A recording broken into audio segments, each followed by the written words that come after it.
This is Gators Breakdown with myself, David Waters, and Joey V. Because we ourselves took a bye week last week a little bit, so we could spend some time with our family and gear up for this last month of the season. So, Joey, it's been a while since we've gotten together. So, how you been? Pretty good, man. I've been itching to get back on the show. So it's been, we took the week off last week, like you said. We kind of were debating on whether we were going to do the show or not, but we were like, well, it's going to be a long season. We still got, 6 more weeks, so we're gonna take a break ourselves. Yeah, that we So did. it was nice. Yeah, it was nice. Had a week off and spent the weekend with the family. I went golfing yesterday, which is always a positive. I'm a big avid golfer, so I try to golf at least 2 or 3 times a month. So Oh, I hear you. I hear you. Yep. So yeah, a little quick weekend with my parents came down and did the Jaguars game yesterday. So I was in Everbank Field yesterday and I'm saw. sorry.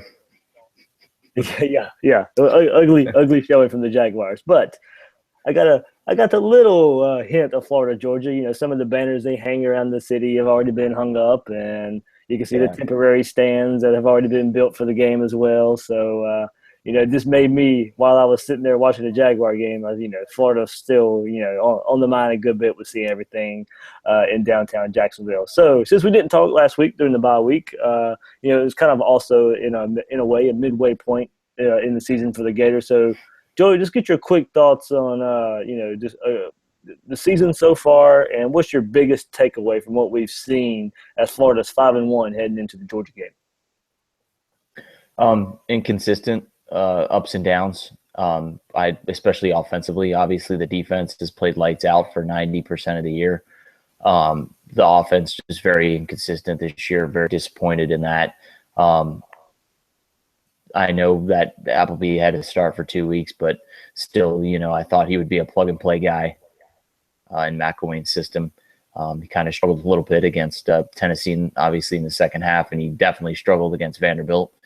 But the second half of the season, if the offense can kind of click now that Del Rio's back and he's healthy, hopefully Florida can finish this thing off. Going unbeaten, that would be ideal. Go to Atlanta with a 10-1 record, not 11-1, but 10-1, or no, 11-1 record, excuse me, 11-1 record, 10-1 record. It would be 10-1. We still missed the game. So it would be 10-1 record going to Atlanta. That would be very ideal. But obviously that LSU game and that Florida State game are going to be tough. That they are, and with the changing of the LSU game, now the second half of the season for Florida looks a lot more difficult than it did, say a month ago. So we got that going for us. With Georgia and that trip to Arkansas always scared me. Even before the season started, the week after Georgia, Arkansas is an up and down team, but do play much better at home. And I'll kind of just piggyback off of you. Yeah, I think the biggest thing I take away from the season so far is there's nothing to build on for this offense. You mentioned the inconsistency, and I really think, when Del Rio went down against North Texas, there was just really no way to build this offense and for it to just keep growing. Once and Del Rio at center, they brought him in to be a game manager type quarterback, and that's the way he looked versus UMass with a lot of checkdowns and, not a lot down the field. But then against Kentucky, while he looked good, he started forcing some throws more into coverage. North Texas kind of the same way. And then the Missouri game, when he comes back, that was not a game manager performance. There was 3 interceptions, could have been 5 if you really go back and look at it, forcing the ball into some areas. So I think my biggest takeaway is, of course, the quarterback. It's always easy to look at the quarterback, but Del Rio, while he's playing okay, he's not terrible, he's not great.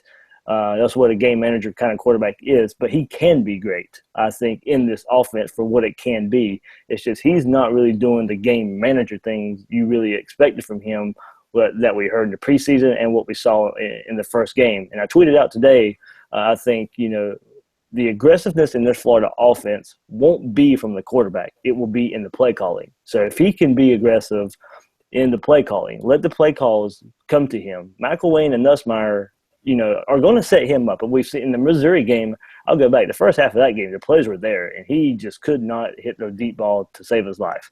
So Tyree Cleveland, he hit the one on the first drive.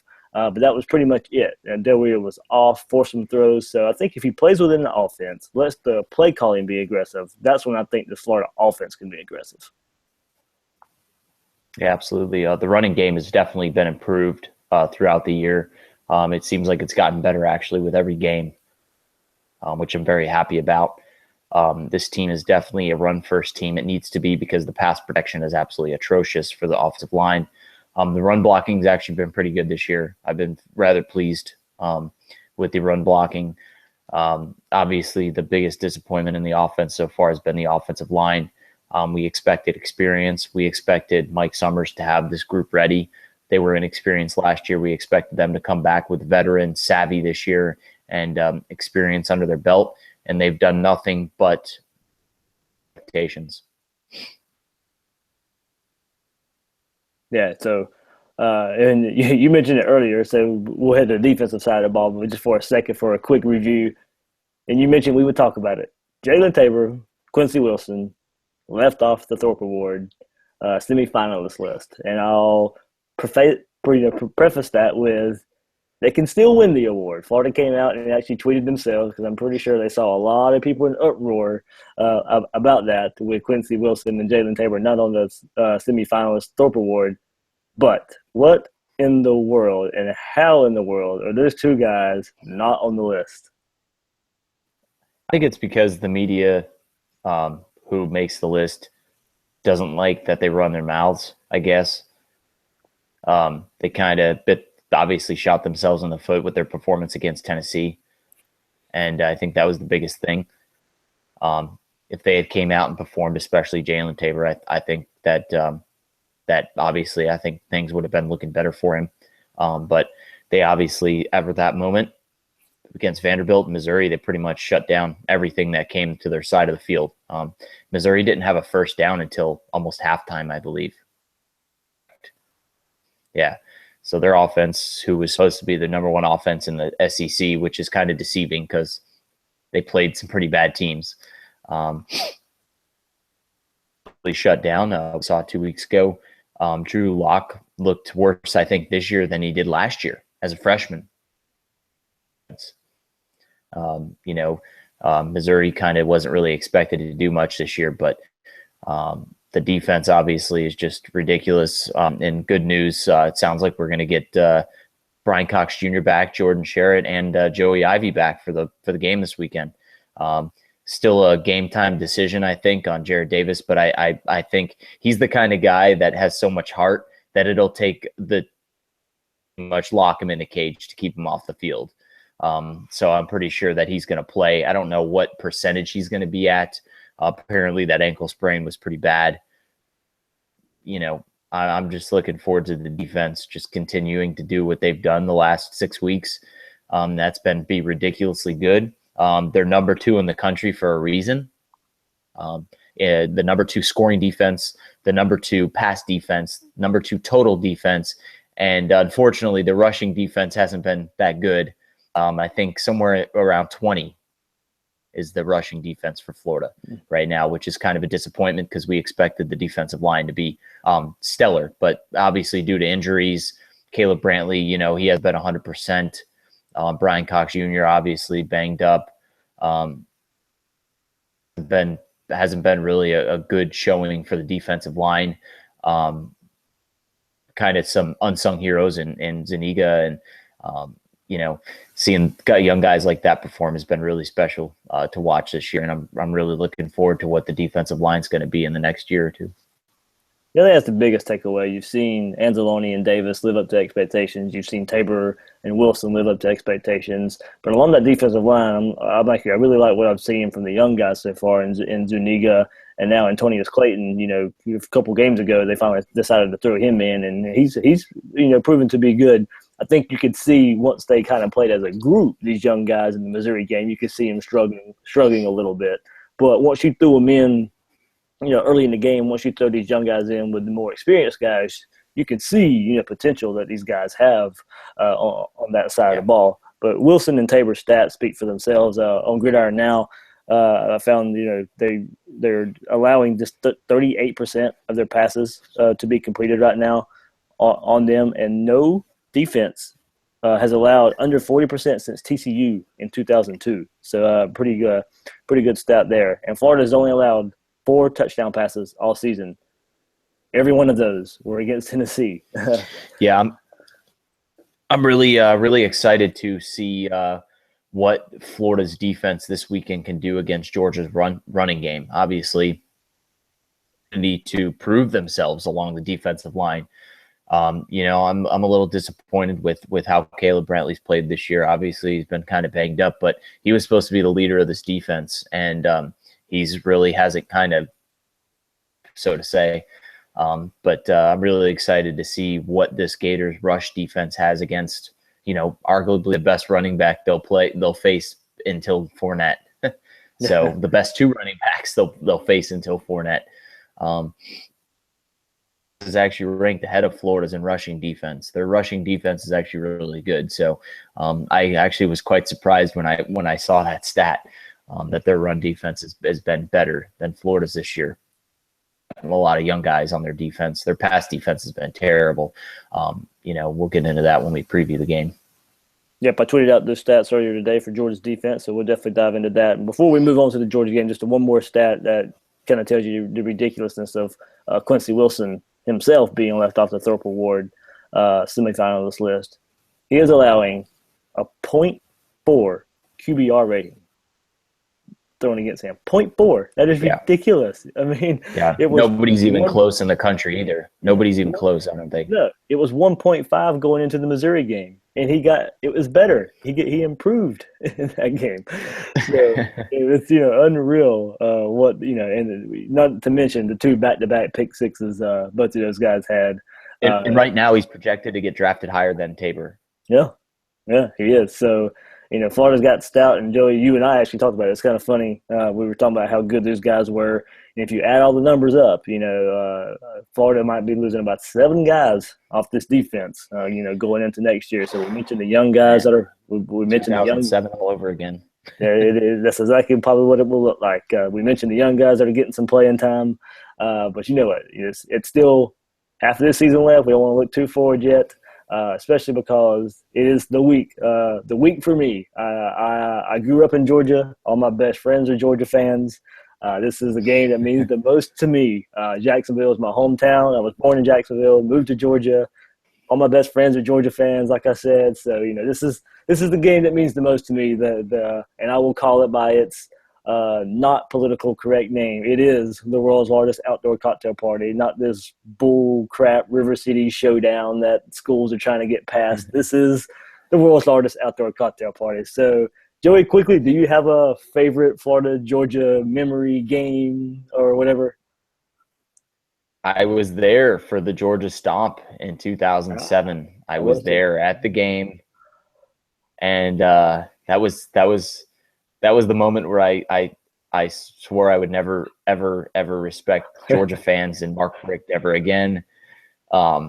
There was quite a few fights, actually, after that game in the parking lot. It was crazy. I remember some guy got knocked out right in front of me, actually. Somebody hit him with a left hook and took him out. And that was a pretty crazy game, just the atmosphere. Obviously, Georgia was ranked, I think, number 5. I think Florida was ranked number 7. I think Florida was 7 and Georgia might have been 5 in that game. They were really close. I think Florida and Georgia were both top 10 teams in that game. So that was Matt Stafford's last year. And I think Isaiah Crowell was the running back for Georgia. That would have been 2007. Or was it Noshawn? Was it Noshawn? It was Noshawn. That was only Stafford's sophomore year because they both came back. Oh, was it sophomore year? Oh, okay. Yeah. Well, he left after his junior year anyway. Yep. Right. So that was his second. Okay. Yep. So it was Noshawn and Matt Stafford. I remember that game. That was probably my most memorable game. Because I was there. I was able to experience it to the fullest. I was there in 2005. I've been to this will be my 6th Florida Georgia attendance actually next week. I've been to 6 games. I went in 2013 unfortunately. 2014, unfortunately, it's been watching Tyler Murphy try to take on the the Bulldogs was not fun. We actually that's crazy about that game. If you remember, in 2013, we almost came back. Came back. Yeah. If you remember that, we did Ugly. come back. Yeah. Fans were filing out of the stadium in the third quarter. I mean, it was, and then people were trying to come back in, and the security staff wouldn't let anybody in. People were Right. running up to the gate to try to come back in, and staff was trying to keep them out and stuff because I think it was 23-20 in the beginning of the fourth quarter, and so that was kind of crazy too. But I'm really looking forward to this being my sixth time being at a Florida Georgia game. Florida, whether you're a Georgia fan or the cocktail party or, whatever you want to call it, it has 20 different names.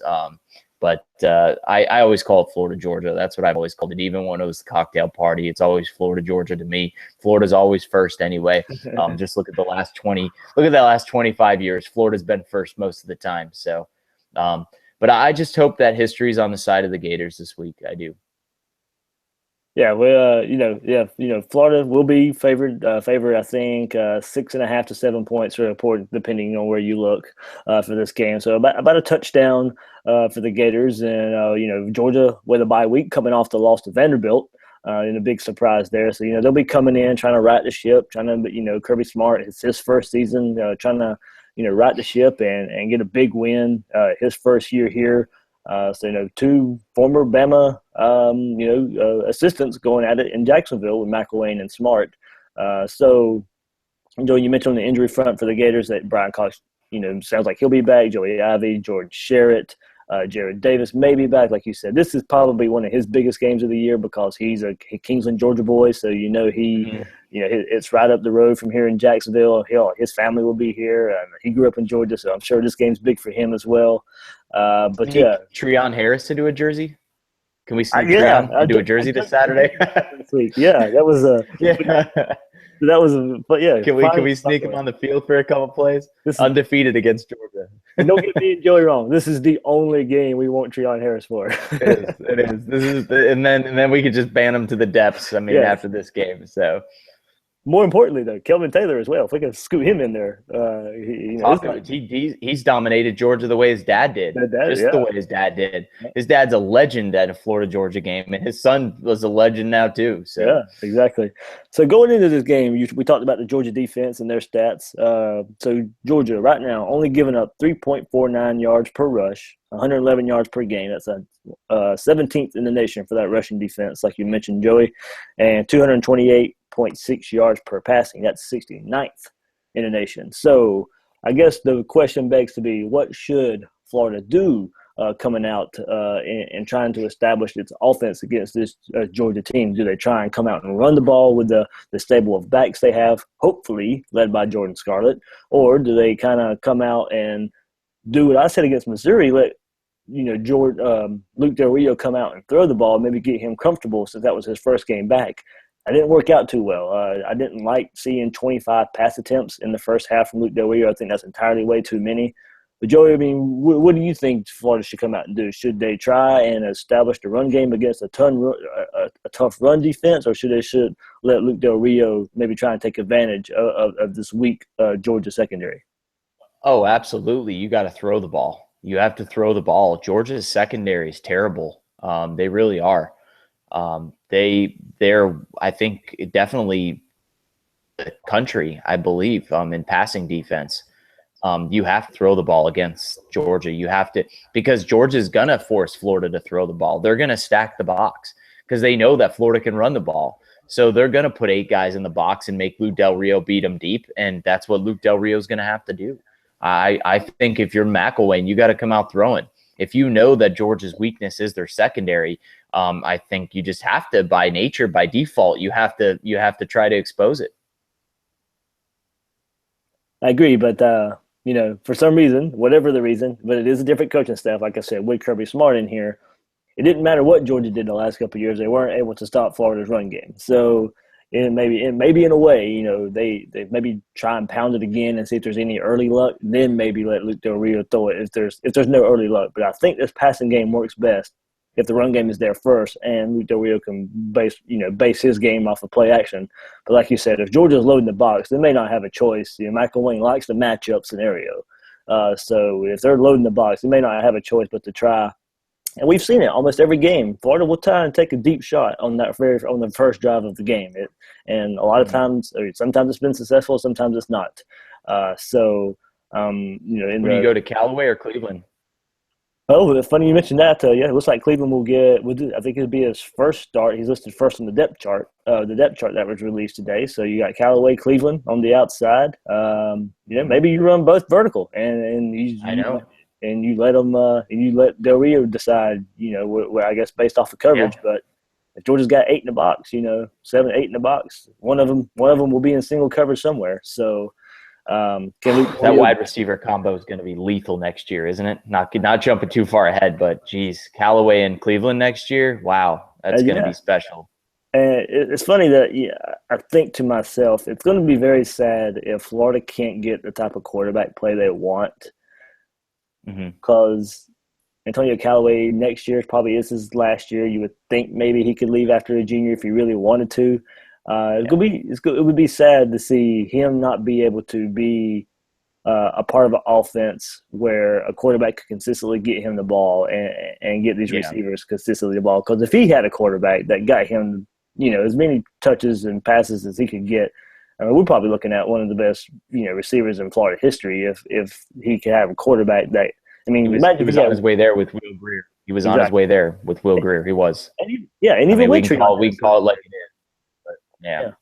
And even with Treon Harris last year, he was, the Georgia game last year, he had, a big play where they kind of played some backyard football and Harris hitting down and deep in the field. Florida, Georgia, and I said, I think for Florida offense, it is, I think the passing game is going to have to get going first, Joey. I'll agree with you there. But it won't surprise me if they do maybe the first couple of drives, see what this run game can do since they've had some success the last couple of years. With that and trying to test Georgia's toughness again, because it seems the last couple of years show up in this game where Georgia just couldn't handle the Florida run game there. And Joey was probably going to get on our nerves a little bit. McElwain in his press conference today was asked point blank about the running back rotation. He still didn't necessarily seem to give the indication that it was going to lessen any. All the guys are going to get the carries, and he said the hot hand's going to get the ball in the fourth quarter. So, do you take him for his word, or do you think he's playing? No, because Scarlett's been getting more touches. Obviously, Scarlett's been getting more touches. So, I've learned over the last 2 years never to take Jim McElwain at his word, because he is the most. I don't want to say the biggest liar. I'll just say he tiptoes around the truth quite a bit. He's known for that. Nick Saban's known for that. He learned from the best. He even did it at the Gator gathering in the spring when I was there. He tiptoed around the truth, and he'll never. If it's a question that he doesn't want to answer, he'll turn it into another answer, like of a completely separate response, just to kind of not have to answer it. He's very media savvy. He comes off as an aw shucks guy, but he's very intelligent. He's very smart, and he's very media savvy, and he knows how to, put words out there to the media that kind of say nothing. They say a lot, but they really say nothing. So I really don't believe him when it comes to the running back situation. I really do think Scarlett, obviously, anybody with a pulse, 2 eyes and 2 ears can tell that Scarlett's the best running back on the roster. And I think, obviously, Jim McElwain knows that. So we'll just expect Jordan Scarlett and LaMichael P. Ryan to get most of the carries on Saturday. To be completely happy with that. Those two guys getting the majority of the carries. I think we see this running game is at its best with those two, and especially P. Ryan out of the backfield catching the ball. He's shown some flashes this year on those swing passes and the like, swing passes, screen passes there, where I think he's a weapon there, and I really think they need to find him a way to get the ball, and the running backs just in general with the screen game, because given the offensive line's difficulty to pass block a little bit. I really think some screen passes will help this offensive line just a little bit more. While they only gave up 1 sack against Missouri, Del Rio was pressured a good bit. He's helping that offensive line more than they're helping him. So when he's back there, we look for this run game. Don't get me wrong; they're all 4 get carries, but hopefully it's P. Ryan and Scarlett getting 80% of the carries, and Thompson and Cronkite filling in the gaps. So move to the other side of the ball. Jacob Eason coming in as a true freshman at quarterback, had his ups and downs, had a terrible game against South Carolina a couple weeks ago on that Sunday. But if you look at the common opponents that they had. Worst game against Vanderbilt. Even worse game against Vanderbilt. It was 27 of 40 for 346 in that game, 1 touchdown. Yeah. So deceiving stats. I watched the game. Very deceiving stats. Exactly. He looked terrible. Points. Yeah, it only led to 16 points. So all the stats can get you all you want, but yeah, you're right. 27 of 43, 46, but it wasn't necessarily a pretty 346. And against Mizzou, he had 308 yards, 3 touchdowns, 1 interception. Probably one of his best games of the season. But we've kind of seen this Missouri defense. Not exactly one of the classic and what we've come to expect Missouri defenses from recent years after they've gotten blasted. Eason throws 308 on them. They got blasted by LSU, got blasted by Florida. Florida yardage-wise, they didn't give up a lot of points to Florida's offense. I think 19 only. But Florida's offense had over 500 yards. So I think, and Florida, the Tabor, Wilson, we talked about them. These guys have to be licking their chops going at a true freshman quarterback and an offensive line that's inconsistent and kind of, if you look at it, Joey, kind of similar to Florida's offensive line. Yeah, I think Quincy Wilson said today or yesterday, I think he said that they're going to get back at Eason for choosing Georgia over Florida. Somebody said it. I thought it was Quincy Wilson, but they said they still remember, his time coming to Gainesville and having that 48-hour party session that was pretty much probably the most highly covered, official visit weekend that Florida's ever had. Hungover in the photos of Eason in the Midtown bars and photos of Eason in the Gainesville airport hungover, with his white shoes pretty much blackened from the floors at Grog, and I'm pretty sure SAE threw him a huge party that night too. That was probably the most publicized and most highly social media covered OV for any recruit. So, and having him choose your biggest rival in conference rival, over you is pretty big snub. So I'm sure the players remember that, they probably remember the good time that they had with him and showing him around campus and all that. And them, and then a week and a half later, he chooses Georgia. So, it's probably, something that they really do think of. But, Eason's a special talent. I mean, we can all see it. He's young, he enrollee. He's just a young guy, but he's so talented. And I don't want him to get in a rhythm. There's a chance, that he could get in a rhythm. I don't want it to happen. I don't think it's going to happen. But I just definitely see that the secondary pretty much just baiting him into bad throws. I mean, the secondary is smart enough, veteran enough, savvy enough to where they can trick a freshman into making, bad decisions. And I think that's pretty much where they're going to go this week. I'm just worried about Florida's rush defense. Obviously Sony Michel and Mike and Chubb combined for 68 yards against Vanderbilt, 68 yards for arguably the 2 best running backs behind Fournette in the SEC. And it's just incredible that they combined for 68 yards. So I don't want them to get going. That's who you don't want to get going, because if they get going, then Florida's going to have to move an 8th guy into the box, and then Eason's going to be able to do some things, and that's kind of what I'm worried about. Yeah, it'd be interesting to see if Florida tries to do that anyway, just to see if he can match up with the secondary, because Tabor and Wilson are going to be on those receivers. Georgia doesn't really have a go-to receiver this year. Isaiah McKenzie is probably the most go-to receiver they have. Godwin Jr. Exactly, yeah. But they don't. if you look at them, they're not a Callaway. They're not. Well, they're small guys too. I mean, both of them are small guys. Yeah. They don't have an AJ Green anymore. That can go over people's Right. heads. Exactly. They don't have a Jordan, Malcolm Mitchell. They don't have a big 6'3", 6'4" receiver anymore. No, and so I think, and a lot of the struggles with the run game comes from that offensive line. That offensive line cannot run block whatsoever. So you look at Chubb. He's been, like I say, he's been there just to be his third matchup against Florida, but he didn't play last year because of the injury against Tennessee. And the year before, when he was the feature back after Todd Gurley got hurt, Georgia got down so big. He got shut down. Yeah, I mean, they were down so big, and I remember he had one big run. I think probably 40, 50 yards, and he fumbled at the end of that run, and gave Florida the ball back in good field position. So, Florida was up big most of the time in that game, starting around the second quarter. So Chubb couldn't really get going there. While he's been there for 2 seasons, only really faced Florida once, didn't have a lot of success there as Florida was rolling on offense that day. In the Will Muschamp, swan song for Florida, Georgia. You look at the running game there.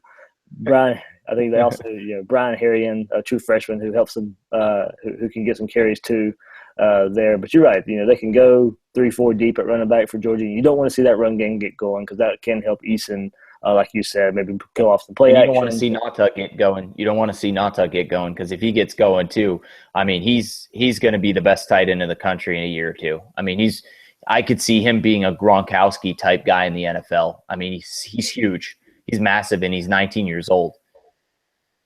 And you bring that up, if you're missing Jared Davis, he's a linebacker that can actually, maybe help cover him. I think that would still be a mismatch in a way favoring towards Georgia if you don't have a healthy Jared Davis, trying to cover Azagnata a little bit. But, you don't want to have your linebackers matched up too much against him because that is an advantage for Georgia if Eason has time to throw. He's going to be, he's gotten a rapport with him coming up, these last couple games. So they're both true freshmen starting to get it going. But if you look at this Georgia team, Marcus May's a guy too that could cover tight end. Marcus May has covered tight ends before. I know he covered Nick O'Leary the last 2 years against Florida State. So he does cover tight ends. So he does come down and play that kind of tight. So, yep. And when we look at Georgia, Joe, and what do you see the main problem is? Of course, they've lost 3 games so far this year. I don't think there's much of an excuse to lose to Vanderbilt, no matter kind of what the situation is. I did see some ups and downs with this team. You have a first-year head coach. You're starting a true freshman quarterback, new offensive coordinator, of course.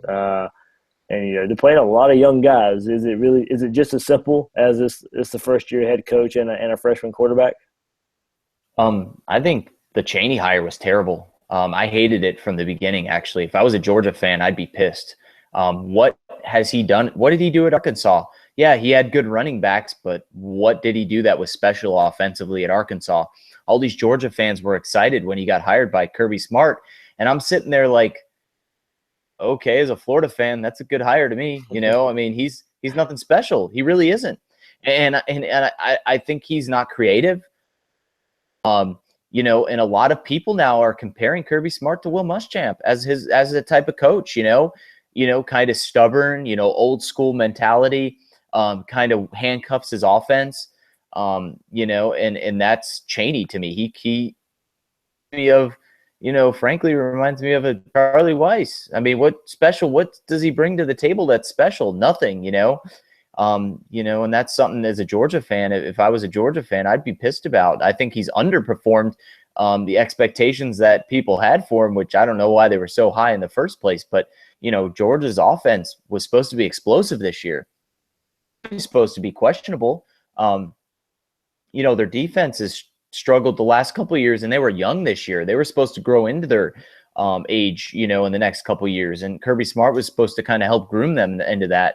But the fact that their offense, which has a lot of veterans on them, I understand that you have a freshman quarterback, but you had 2 veteran quarterbacks behind him that started the season and couldn't even beat out a freshman quarterback, and and Eason's a rare talent, but geez, Grayson Lambert couldn't beat him out. Lambert's got 2 years in that system, and it's just in that team. And I think that's the biggest disappointment for Georgia is their offense in their running game. It's been.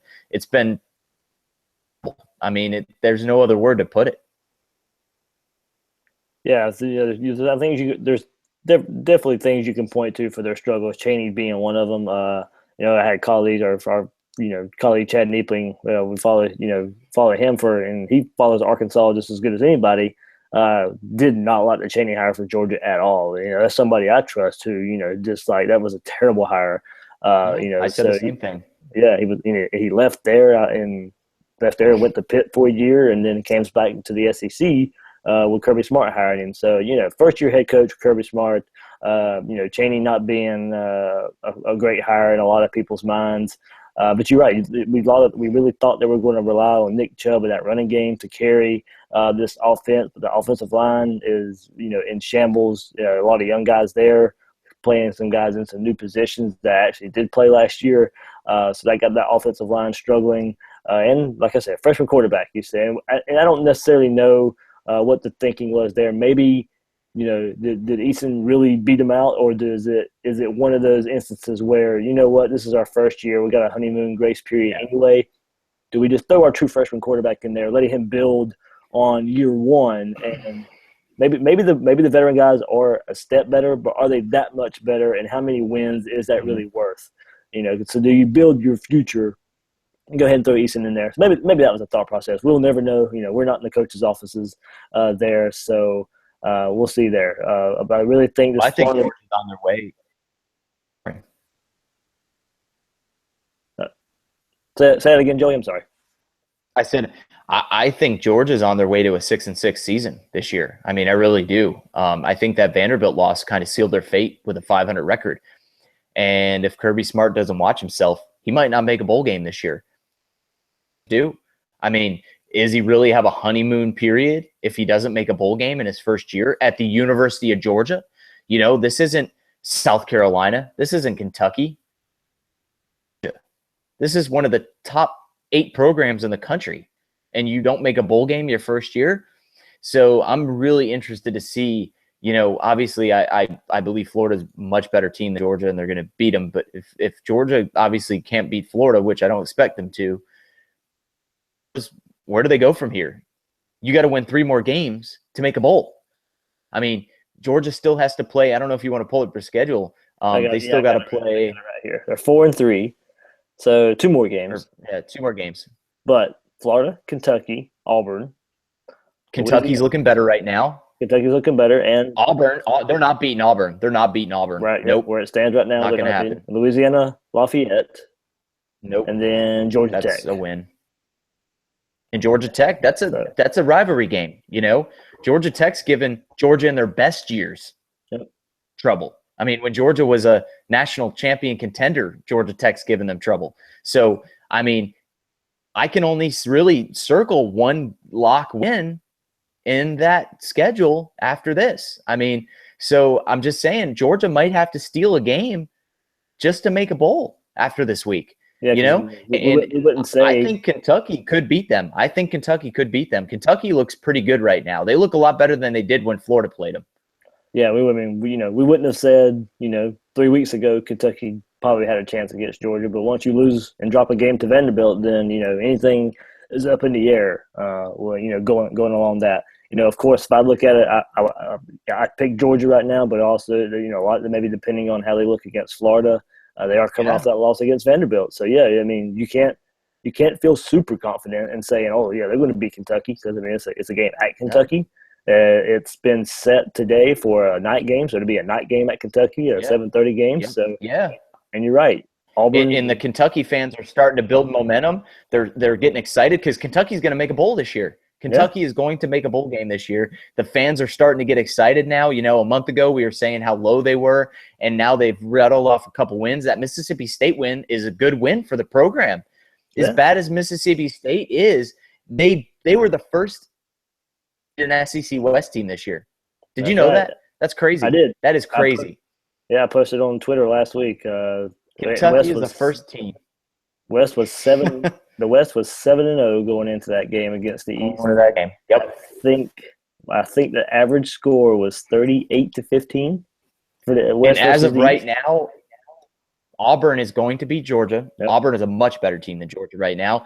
Louisiana Lafayette, that's a win. Is it a win though? What happened? Nicholls State. I mean, is that a win though? I mean, Georgia's struggled and we could say Georgia struggled in every game this year. They really have. Well, I saw it today. You know, and Yeah, I saw it today where people were saying they could easily be what 5-2, or they could easily be 2-5. it's true. If I'm a Georgia fan and Georgia loses on Saturday, which they obviously should, I'm nervous to make a bowl game. I really am, because I can only circle one game in November that I'm confident with as a Georgia fan. You know, I can only circle one game in November I'm confident with as a Georgia fan. So, Kirby Smart, like I said, did that automatically put him on the hot seat if he doesn't make a bowl game next year? I don't think so. Not quite yet. From what I've heard and sources I trust, there are probably they're looking at 10 to 12 players that will leave the program after this year who are not necessarily adjusting to the Kirby mantra, Kirby way of doing things. They're not buying in. And the reason for that is now, this is kind of coming from a Georgia side, that those guys don't want to work hard. They don't want to be in the new look Georgia Bulldog program, even from Mark Richt to Kirby Smart. So it's a new way of going about attacking a game plan and practice and all that. So, you take that for what it's worth. It's from the Georgia side of things. I believe it. I believe it. So, Mark Richt he was a player's coach, ran a country club type atmosphere, at his program, and that was part of his downfall. I think he kind of was too much of a player's coach, kind of like Mac Brown became. Yep. So there we go. It's Florida. It's Georgia, the world's largest outdoor cocktail party. Joey, so what's your thoughts on the game and how this game will turn out for the Gators? Obviously I'm picking Florida to win. I mean, Florida's the far better team.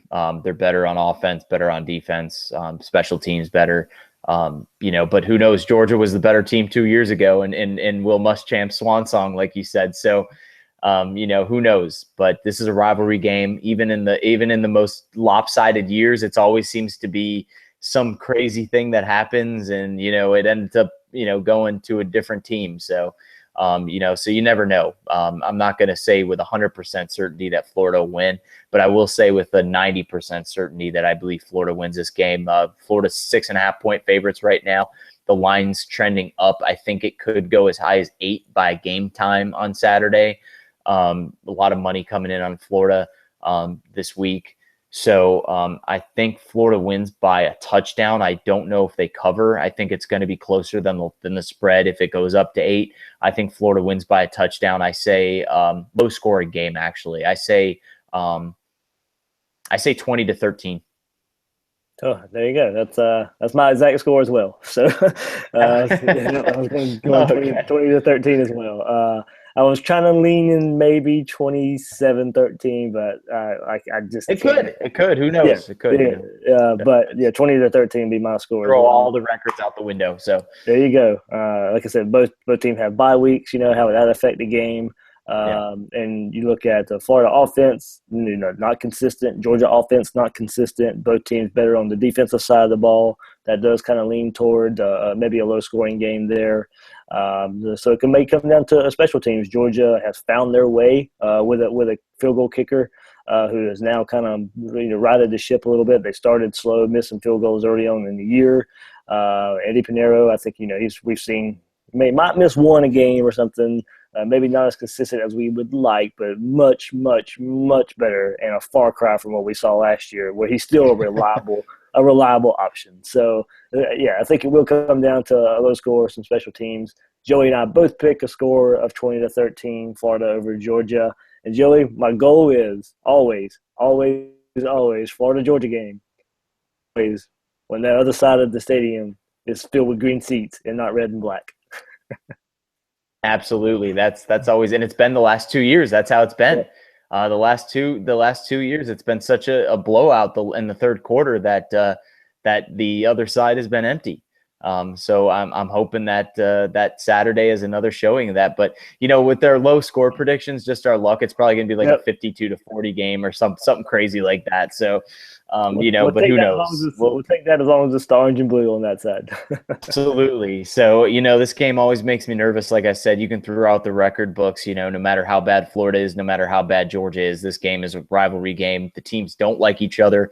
The coaching staff, McElwain worked with Kirby Smart, so they know each other real well. They've seen each other in practice. They've gone against each other in practice. So, it'll be fun to see what McElwain has for Kirby Smart's defensive schemes. There we go. So both of us pick a score of 20-13, Florida over Georgia. This is Gators Breakdown. You can find me, your host, David Waters, on Twitter at GatorDave_SEC. Joey, tell them where they can find you, my friend.